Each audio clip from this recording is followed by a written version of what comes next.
Yo mga boss, ngayong araw magpaparehistro tayo ng motor. Magkano kaya magagastos natin mga boss? At paano kaya magparehistro ngayong 2023 mga boss? Panoorin natin to. At ito nga boss, paalis na nga tayo. Babiyahin na tayo niyan papuntang Cubao. Taga Caloocan South nga pala tayo mga boss. Pero napansin nyo, doon ako nagpaparehistro sa may Cubao.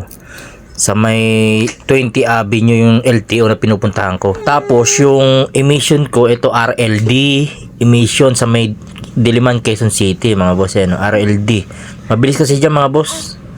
Pag doon kasi sa Caloocan ka nagparehistro, sa amin ako, kahit madaling araw ka pa pumunta, hahapunin ka talaga doon eh. Madaming madaming proseso ang gagawin natin. Pero dito mabilis. Pagpunta ko dito, wala pang 10 minutes, sinalang na agad yung motor ko mga boss.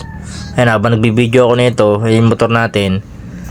Pagdating natin dyan, mamaya lang, konti, after 10 minutes, tinawag na tayo para isa lang yung motor natin. Ito, ang bayad nga pala dito mga boss sa pagpapa-emission natin, 450 yung pang-emission, tapos 550 yung insurance. Tapos nakuha na natin yung papel natin dyan mga boss. Ayan, eto na, papunta na tayo ng 20 Ab sa may Cubao mga boss, sa may San Roque. 20 Ab sa may Cubao. Doon tayo pupunta sa LTO na yun.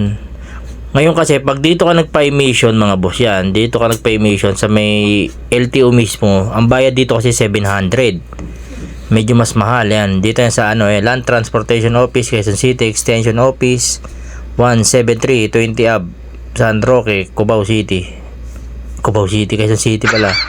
Yan. Ito yung emission nila dyan boss. Meron din kaso 700 pesos dyan ang bayad. Syempre para sa mga nagtitipid, mas okay doon ka pupunta. Diyan ka unang pupunta mga boss sa may mga nakakulay green na yan. Hanapin mo kasi papa-check up mo yung motor mo, papa-inspection mo. Kaso yung sa akin mga boss, parang ewan ko anong ginawa nila. Diretso na ako dito sa loob na to. Yan, for motorcycle inspection, papapirmahan ko na yung papel na binigay sa akin. Kasi pagbigay ko, binigay uli sa akin. Dito naman natagalan tayo magantay mga boss. Medyo umabot tayo dito ng mga 15 to 20 minutes mga boss. Waiting tayo dito. Yan, habang naghihintay tayo, yan, ang dami kasing tao rin. Tsaga-tsaga lang din. Pero saglit lang mga boss, halos mga nagastos ko mga isang oras lang din mahigit. Yan, waiting lang. Mamaya konti, tinawag na tayo dito para sa releasing ng CR natin. Ito na nga Yan. Nakauwi na tayo sa bahay, ang bilis, 'di ba? Mag-alas 12, nandito na tayo kasama pa yung biyahe sa motor. Yun lang mga boss, na i-share ko lang sa inyo. Yung bayad pala dyan sa may pag-releasing na ng sa LTO 262, bali 450, 550 saka 262. Ayun lang lahat na gastos ko. I-plus nyo na lang mga boss. Maraming salamat. Peace out, yaw.